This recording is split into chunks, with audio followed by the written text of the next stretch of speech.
right, Fifth Avenue was turned into a racetrack when Formula One superstar Lewis Hamilton sped down the block and did a few donuts. But could you imagine, just imagine, an actual Grand Prix with multiple cars taking hairpin turns, racing through the streets of New York? Could you see it? Yeah, the idea being floated that New York City could be the next Formula One destination in the USA, and who better to talk about this and someone who has been covering Formula One for several years, motorsport writer Gregory Leporati. The Miami Grand Prix was just yesterday. We met at the original one 2 years ago. The concept has been floated about New York. How realistic is it, though? Well, you know, a few years ago, if you had asked me this question, honestly, I would have laughed about it. But at this point, so much has changed in the last few years that it actually feels realistic. I actually would say I'm almost 50-50 on it, whether it could really happen. The sport has reached mainstream consciousness now. A lot of people in the U.S. know about it, even if they don't watch all of the races.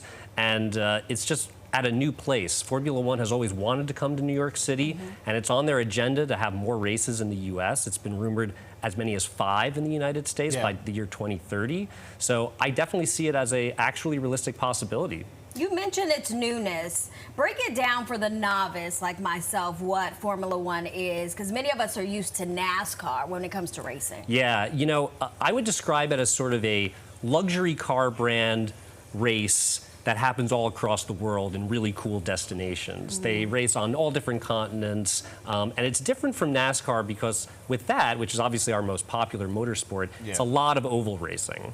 And that has its own strategy. But Formula One, you've got plenty of turns on these tracks with these hairpin turns, sweeping lefts and rights. The G-forces on their body is totally different strategy. So for a lot of people who are novices just getting into it, it is very different from NASCAR and certainly a very interesting slimmed down car. And it's a rich person sport. Absolutely. It's luxury brand. Luxury brands. We're talking Ferrari, Mercedes, Aston Martin. So it's got a very different vibe to it than any other type of racing and motorsport. It took organizers for Las Vegas, I think it was less than 2 years to actually build a track and infrastructure on the Strip.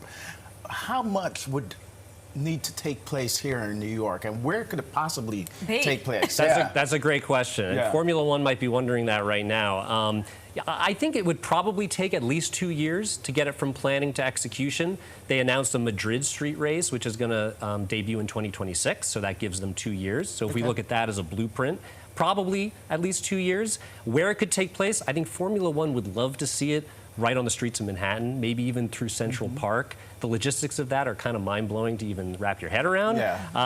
As recently as 2 years ago, it was rumored that the Adams administration had reached out about maybe Randall's Island as a place to host the race. And you've got other options like Flushing Meadows could be an option, or even outside of New York City proper, Liberty State Park was something that's been floated. So there's plenty of different options that could potentially be used. Although I think, like I said, Formula One would probably mostly like to have it on the actual streets of Manhattan. No doubt at all.